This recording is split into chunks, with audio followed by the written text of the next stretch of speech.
Hello everyone. आज हम start करेंगे प्रोबेबिलिटी चैप्टर के सॉल्व प्रॉब्लम्स का पार्ट 2। पार्ट 1 देख चुके हैं। इसकी पीपीटी जो रिप्रेजेंट कर रही हूँ मैं, उसकी PDF and all in one की पीडीएफ, प्रोबेबिलिटी के की individual PDF, material, question bank and solution, उसकी पीडीएफ एंड टेस्ट की पीडीएफ जो है आपको डिस्क्रिप्शन बॉक्स में मिल जाएगी। तो हम स्टार्ट करते हैं second part with this question. If A and B are any two events of a sample space S, then prove that probability of A union B equal to probability of A plus probability of B minus probability of A intersection B, and deduce that probability of A dash equal to 1 minus probability of A, where A dash is complement event of A. So we are going with first part. A and B are two events of the sample space S. Okay. From state theory we have formula that दो events हैं sample space के A and B, sample space S के events हैं. Events यानी कि subset of the sample space. Sample space भी एक set है. Okay. So sample space जो है वो एक set है. ठीक है. A उसका सबसेट है, इवन B भी उसका सबसेट है. A और B दोनों ही सबसेट है उसके. ओके. तो अभी हमें क्या कहा जा रहा है कि हमें जो है ना वो पहले ये प्रूफ करना है. जैसे कि ये एक फॉर्मूला हमने जब यूज किया है तब मैंने आपको इसको थोड़ा सा एक्सप्लेन करके बताया. So we are going with actually to prove this. So इसके लिए सबसे पहले थ्योरी का एक हमारा फॉर्मूला है, number of element in A union B. कौन सी थ्योरी? सेट थ्योरी का, जिसमें number of element of A union B equal to number of element in A plus number of element in B minus number of element in A intersection B. Okay. So इसी का use करके हम आगे prove कर सकते हैं. So first of all we are writing this formula of set theory.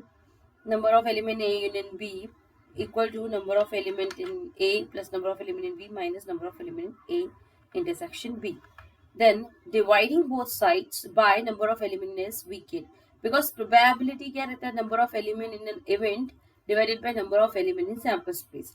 So sample space के जो हमारे elements हैं वो हम divide करेंगे throughout number of element in S divide करेंगे throughout मतलब हर एक टर्म को डिवाइड करेंगे NS से, तो हमें इस तरह से मिलेगा. ठीक है. अब यहाँ पे हमने ऑन बोथ साइड डिवाइड किया. अब यहाँ पे जो तीन टर्म है न्यूमरेटर में राइट हैंड साइड में, उन तीनों के लिए हम लोग डिवाइड करेंगे इंडिविजुअली NS को, यानी डिनोमिनेटर को. ओके. अब आपको जो यहाँ पे है क्वांटिटी दिख रही है, जैसे लाइक डेफिनेशन ऑफ प्रोबेबिलिटी के according N of A union B upon N of S, क्योंकि अगर A और B दोनों ही सबसेट हैं S के, तो A union B definitely S का सबसेट रहेगा. A सबसेट है, B सबसेट है, एंड A इंटरसेक्शन भी श्योरली S का सबसेट ही रहेगा. सो यहाँ इवेंट कह सकते हो A यूनियन B भी इवेंट है सैंपल स्पेस का, A B और A इंटरसेक्शन B भी इवेंट है S का. So but definition of probability, इनको हम लिख सकते हैं probability of A union B equal to probability of A plus probability of B minus probability of A इंटरसेक्शन B. With correction here, intersection will come. Okay. So if A is a set, then its complementary set is denoted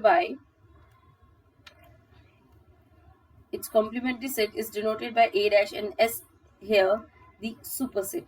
अब यहाँ पे superset है S. A event का complement event A dash. Complement event क्या रहता है? Suppose A event है S का, so set of all elements of S which are not in A. ठीक है. या हम उसको ऐसे भी लिख सकते हैं, A कॉम्प्लीमेंट को set of all elements of S which are not in A. इस तरह से हम दिखा सकते हैं. सो ये कॉम्प्लीमेंट्री सेट होता है किसी भी सब इवेंट के लिए. कह सकते कॉम्प्लीमेंट्री इवेंट रहता है किसी भी इवेंट A के लिए जो सैंपल स्पेस का है. ठीक है. उसके एलिमेंट्स भी हम इस तरह से फाइंड आउट कर सकते हैं बाय डेफिनेशन, जैसे मैंने बताई. Then it's complementary set is denoted by A dash and S is here the superset. Okay, और ये ध्यान रखिएगा यहाँ इंटरसेक्शन आएगा. उसके बाद बाय सेट थ्योरी हमारे पास कॉम्प्लीमेंट्री इवेंट का जो फॉर्मूला है n ऑफ a डैश, जैसे कि मैंने बताया a dash is what s minus a. So number of element in a dash is number of element in s minus number of element in a. ये भी हमारा set theory का एक formula है. Okay, so dividing both sides by number of element in S, we get n of a dash upon n of s equal to n of s minus n of a upon n of s. जब ये n of s जो है इन दोनों terms के लिए differentiate करेंगे, यानी individually इनको डिनोमिनेटर देंगे ns, तो हमें ये मिलेगा ns अपॉन ns, ये 1 हो जाएगा. और ये प्रोबेबिलिटी ऑफ a डैश और ये प्रोबेबिलिटी ऑफ a लिख सकते हैं बाय डेफिनेशन, जिससे a डैश और a दोनों ही इवन है सैंपल स्पेस के. Hence proved. Okay, so second भी प्रूव हो गया हमारा. अब इसके बाद नेक्स्ट एग्जांपल की तरफ बढ़ रहे. If A B C are mutually exclusive events defined on a sample space as such that A union B union C equal to S, show that probability of A plus probability of B plus probability of C equal to 1. Here show that is here. Okay, so A B C mutually exclusive events हैं. Events यानी subset of the sample space. Suppose करो ये sample space S का Venn diagram है, तो A B and C are mutually exclusive. Mutually exclusive है मतलब कि ए बी और सी, ठीक है. सी सपोज करो ये है ए बी और सी जो बाकी बचा हुआ है, तो ऐसे है ये तीनों सेट्स की. इनका यूनियन करेंगे तो सैंपल स्पेस एस मिलेगा, और तीनों के इंटरसेक्शन में कुछ भी नहीं है. ए और सी का इंटरसेक्शन कुछ नहीं है, बी और सी का नहीं है, और ए बी सी तीनों का भी कोई इंटरसेक्शन कोई कॉमन पॉइंट नहीं है. इस तरह के सेट्स अगर हमें पता है तो उन्हें हम म्यूचुअली एक्सक्लूसिव सेट्स कहेंगे. दो हो, दो से ज्यादा हो. If A B C are mutually exclusive, 3 mutually exclusive events, okay, defined in a sample space S, then we can write number of element in A intersection B is 0. In A intersection B is number of element in A intersection C is also 0. Number of element in B intersection C is also 0. And number of element in A intersection B intersection C is 0. जैसे मैंने आपको Venn diagram निकाल के बताया. किसी भी दो sets को दे लोगे तो उनमें कोई कॉमन पॉइंट नहीं दिखेगा. इवन तीनों सेट्स को ले लोगे तो उनमें भी कोई कॉमन पॉइंट नहीं दिखेगा. Also A union B union C is S given, mutual जैसे कि यहाँ पे दिया गया A union B union C is S, ठीक है. Mutually exclusive and exhaustive event भी कह सकते हैं ए बी सी को यहाँ पे. From the set theory for 3 sets A B C with superset S we have formula as number of element in A union B union C equal to number of element in A plus number of element in B plus number of element in C minus number of element in A intersection B minus number of element in A intersection C minus number of element in B intersection C plus number of element in A intersection B intersection C. ठीक है. ये formula हम 3 sets के लिए already set theory में देख चुके हैं. अब यहाँ पे हमें क्या करना है, जैसे कि हम पिछले एग्जाम्पल में किए थे, सभी एलिमेंट्स को थ्रू आउट. अब जैसे कि यहाँ पे सबसे पहली बात जो हमें ये 3 क्वांटिटीज हैं ऑलरेडी हम देख चुके हैं फ्रॉम इक्वेशन 1. आप देख सकते हो ये 3 और सेकेंड इक्वेशन में ये चौथी क्वांटिटी जो है ये सब 0 है, ठीक है. जो इंटरसेक्शन कोई भी है किसी भी सेट का किसी भी सेट के साथ वो 0 है. सो उन सब की वैल्यूज हमने 0 सब्स्टिट्यूट की. अब म्यूचुअल एक्सक्लूसिव के लिए जो बाकी बचा है इतने एक्सप्रेशन को हम डिवाइड करेंगे on both side by ns. अगर a b और c ये तीनों इवेंट्स हैं s के, तो definitely a union b union c भी ये इवेंट रहेगा s का. सो इसको हम थ्रू आउट s से डिवाइड करेंगे तो बोथ साइड. फिर अब हम ये तीनों टर्म जो है इसके लिए डिनोमिनेटर ns को इंडिविजुअली दे देंगे तीनों टर्म्स के लिए राइट हैंड साइड तरफ. तो हमें N A upon N S plus N B upon N S plus N C upon N S मिल रहा है. अब ये बाय डेफिनेशन ऑफ प्रोबेबिलिटी, ये probability of A union B, फिर ये प्रोबेबिलिटी ऑफ ए, ये प्रोबेबिलिटी ऑफ बी और ये प्रोबेबिलिटी ऑफ सी मिल रहा है. And hence proved. So A union B union C, no हमें ये वन प्रूफ करना है, सॉरी। तो अभी तक के हमने क्या प्रूफ किया है कि probability of A union B union C is probability of A plus probability of A plus probability of C. Even हम डायरेक्टली भी लिख सकते हैं, म्यूचुअली एक्सक्लूसिव इवेंट्स रहे अगर, तो directly probability of A union B union C equal to probability of A plus probability of B plus probability of C रहता है। यहाँ पे प्रूफ करके बताया कि म्यूचुअली एक्सक्लूसिव इवेंट्स के लिए ऐसा रहता है। अब जैसे कि एग्जॉस्टिव इवेंट्स भी हैं, यानी ए बी सी जो है वो मिलके एस बना रहे हैं, टोटल एस सेट दे रहे हैं, तो हम यहाँ पे क्या लिख सकते हैं, probability of A union B union C equal to probability of S, ठीक है। एंड प्रोबेबिलिटी ऑफ एस क्या रहेगा, सैंपल स्पेस का प्रोबेबिलिटी ऑलवेज 1 रहता है, because probability of S is number of element in S upon number of element in S which is equal to 1।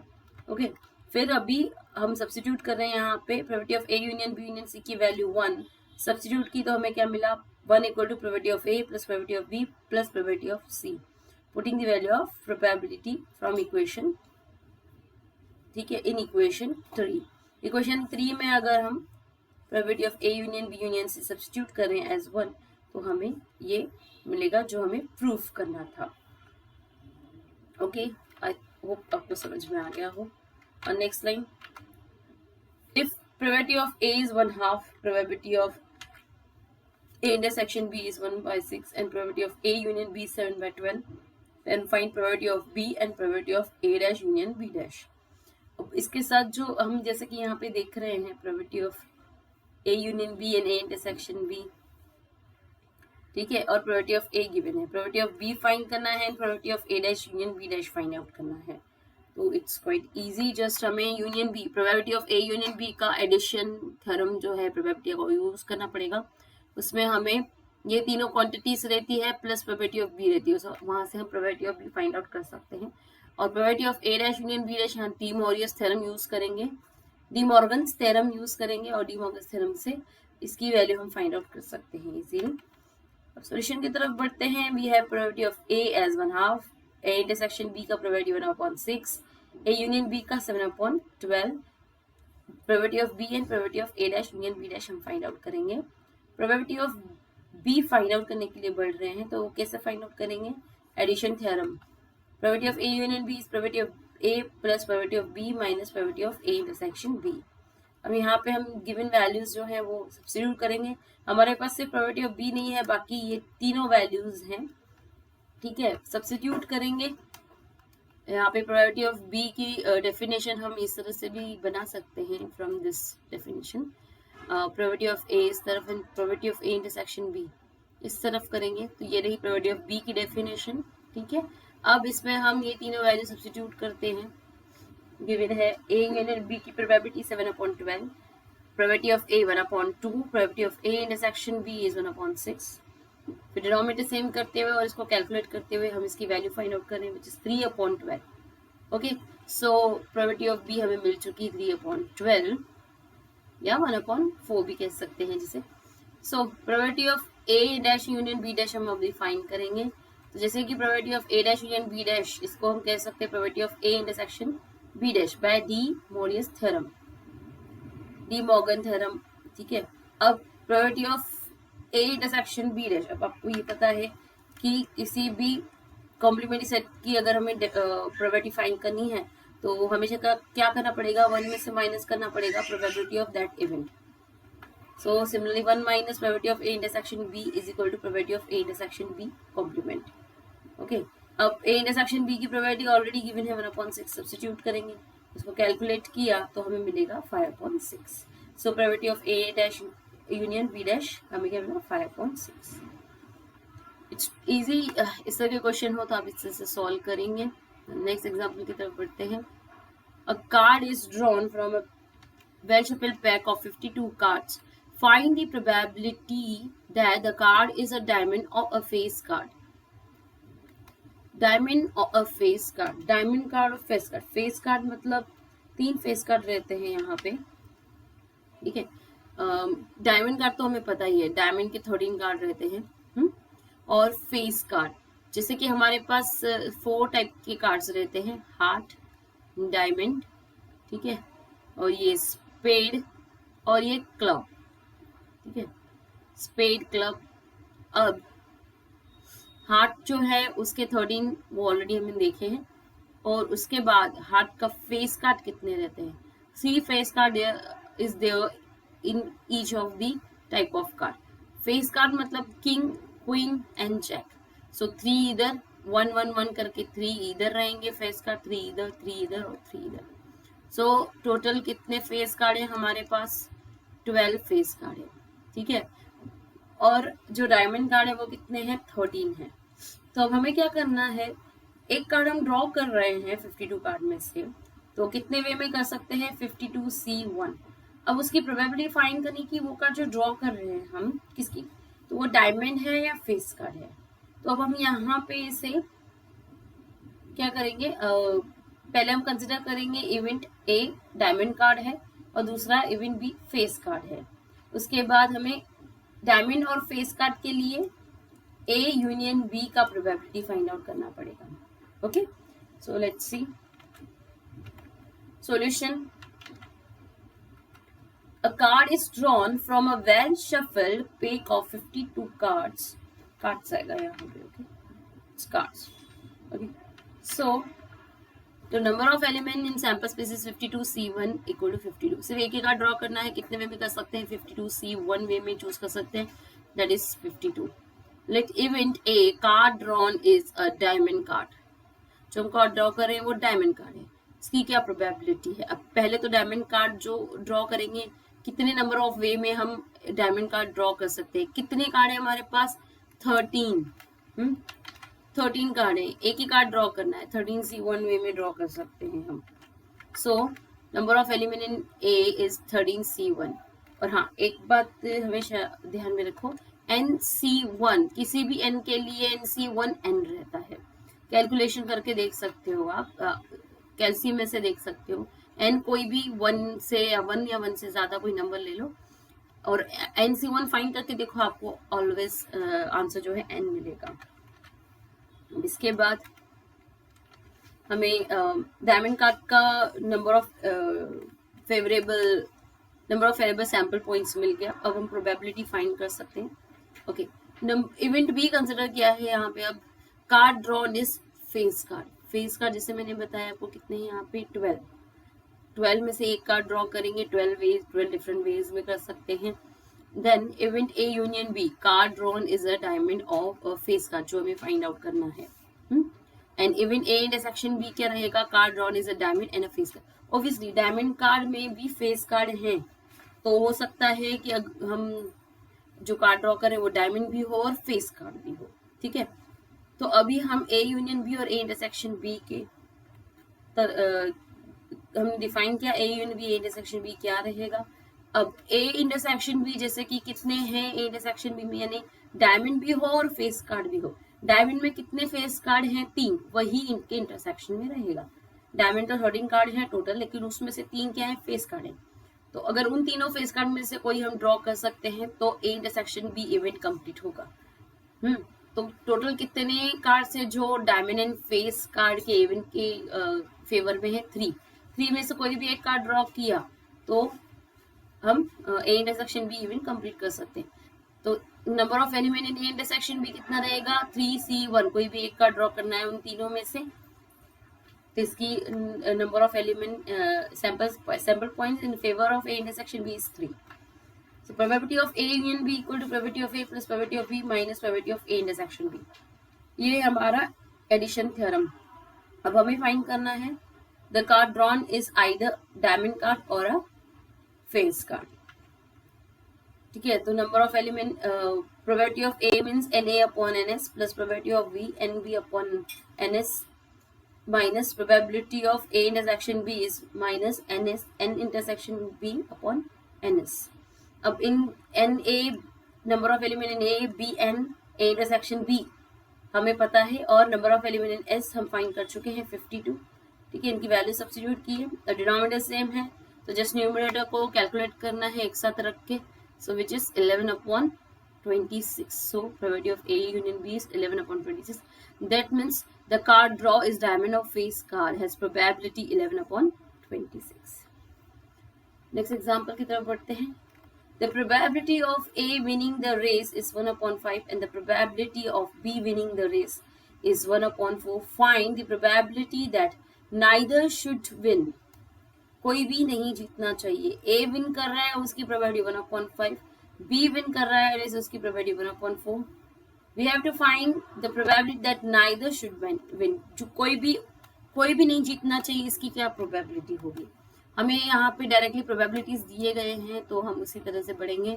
और यहाँ पे हमें दोनों नहीं विन कर रहे हैं उसकी प्रोबेबिलिटी फाइंड करनी है. या कोई सैम्पल स्पेस के लिए कुछ नहीं करना है, जो सैम्पल स्पेस का प्रोबेबिलिटी इन ऑल 1 है, ये कंसिडर करना है. Solution, let event A is A win, A will win. Okay, and event B consider करें, बी विल विन. और जैसे कि प्रोबेबिलिटी दी गई है तो ए की प्रोबेबिलिटी 1/5 और बी की प्रोबेबिलिटी 1/4 रहेगी. A intersection B, A and B both will win. ठीक है, A intersection B इवेंट कौन सा रहेगा? A and B both will win. और A union B, either A or B of both of will win. ठीक है, neither should win का मतलब क्या रहेगा then? A complement intersection B complement, क्योंकि A will win. ठीक है, ये A इवेंट है तो A complement क्या रहेगा? A does not win. ठीक है, not A win. फिर B कॉम्प्लीमेंट का मतलब not B win. और अगर हमने A dash intersection B dash event consider किया तो not A, neither A nor B will win. ये इवेंट रहेगा. तो हमें probability indirectly A dash intersection B dash की फाइंड आउट करनी है. So on next time A dash intersection B dash, neither A nor B will win. Okay, इसके बाद probability of A union भी हम पहले फाइंड आउट करेंगे. ठीक है, क्योंकि A dash intersection B dash is complementary event of A union B. So probability of A plus probability of B minus probability of A intersection B, both will win. अब both will win का जो यहाँ पे concept है, अब यहाँ पे हमें probability of A plus probability of B, since A and B are mutually exclusive events, यहाँ पे हमने जो कंसिडर किया है अभी, ए एंड बी जो है उनके लिए A and B are mutually exclusive events. 2 बंदे भाग रहे हैं, दोनों की प्रोबेबिलिटी जीतने की बताई गई है. 2 बंदे भाग रहे हैं, अब दोनों ही जीतेंगे ऐसा नहीं हो सकता. ठीक है, ऐसा हो भी सकता है तो ये थोड़ा कम है, लेकिन ए एंड बी इन दोनों की जो जीतने के जो चांसेस हैं वो एक दूसरे पे डिपेंड नहीं करते. हो सकता है दोनों की क्षमता हो जाए किसी रेस में, दोनों एक साथ जीत सकते हैं, बट ए जीतेगा तो बी जीतेगा या बी जीतेगा तो ए जीतेगा, ऐसा एक दूसरे पे डिपेंड नहीं करते. तो ये म्यूचुअली एक्सक्लूसिव है. तो ए एंड बी दोनों जीतने की जो प्रोबेबिलिटी है that is 0, because they are not depend on each other. ठीक है, सो ए इंटरसेक्शन बी यहाँ पे म्यूचुअली एक्सक्लूसिव है A and B events. Both event does not dependent on each other, so mutually exclusive events हैं. so इसलिए हम यहाँ पे इस डेफिनेशन में probability of A plus probability of B ही लेंगे और प्रोबेबिलिटी ऑफ ए इंटरसेक्शन भी 0 लेंगे. बाकी ए और बी की जो प्रोबेबिलिटीज दी गई हैं उनका एडिशन करेंगे. तो probability of A union B हमें इस तरह से मिल रहा है 9/20. अब उसके बाद हमें एक्चुअली फाइंड करना है A dash intersection B dash की probability, which means probability of neither A nor B will win. So A dash intersection B dash का प्रोबेबिलिटी मतलब probability of A union B के कॉम्प्लीमेंट का probability यानी 1 minus probability of A union B, right. इसके बाद A union B की probability already हम find कर चुके हैं, वैल्यू सब्स्टिट्यूट करेंगे, इसको कैलकुलेट करेंगे तो हमें आंसर मिल रहा है 11/20. So probability that neither should win is 11/20. और next line, 2 cards are drawn in succession from a pack of 52 cards. Find the chance that the first is a king and the second is a queen if the first card is replaced and B not replaced. अब हम 2 cards draw कर रहे हैं 52 cards में से. कितने वे में कर सकते हैं ना, मतलब सैम्पल स्पेस के कितने रहेंगे नंबर? 52C2. ठीक है 52 में से हम 2 cards ड्रॉ कर रहे हैं, कितने वे में कर सकते हैं? 52C2 वे में हम सिलेक्ट कर सकते हैं. अभी find the chance this first card is king and the second card is queen. उसमें कंडीशन है रिप्लेस्ड. एक कार्ड ड्रॉ कर रहे हैं और उसको फिर से रख रहे हैं. ठीक है, उसमें 50 कार्ड्स में, तो सेकेंड टाइम फिर से हम 52 कार्ड में से एक ड्रॉ करेंगे और क्वीन निकलना चाहिए। ठीक है, फर्स्ट किंग निकलना चाहिए, देन क्वीन निकलना चाहिए, और हम लोग दोनों टाइम क्या कर रहे हैं, 52 कार्ड में से ड्रॉ कर रहे हैं। नॉट रिप्लेस का चांस, नॉट रिप्लेस्ड वाले में क्या रहेगा कंडीशन, कि फर्स्ट हम 52 कार्ड में से किंग ड्रॉ कर रहे हैं और उसके बाद 51 कार्ड में से एक क्वीन ड्रॉ कर रहे हैं, ऐसा। ठीक है, सो सॉल्यूशन की तरफ बढ़ते हैं। With replacement of first card कैसा रहेगा, there are 4 king cards in 52 cards, okay, और उसमें से एक ड्रॉ करना है। फर्स्ट कार्ड इज किंग की चांसेस क्या है, 4/52, ओके, कितना 4, क्योंकि एक ही कार्ड ड्रॉ करना है हमें, फर्स्ट एंड सेकंड दो चांसेस ले रहे हैं। 52 कार्ड में से हमने एक ही कार्ड ड्रॉ करना है, उसकी प्रोबेबिलिटी क्या रहेगी, 4 में से 52 में से 4 ऐसे कार्ड जो किंग के हैं उनमें से कोई भी एक ड्रॉ करेंगे। 4 डिफरेंट वे में हम किंग ड्रॉ कर सकते हैं 52 कार्ड में, तो 1/13 इसकी चांसेस रहेगा।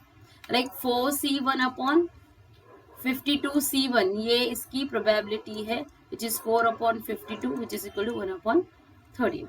Okay, this card is replaced and then queen card is drawn.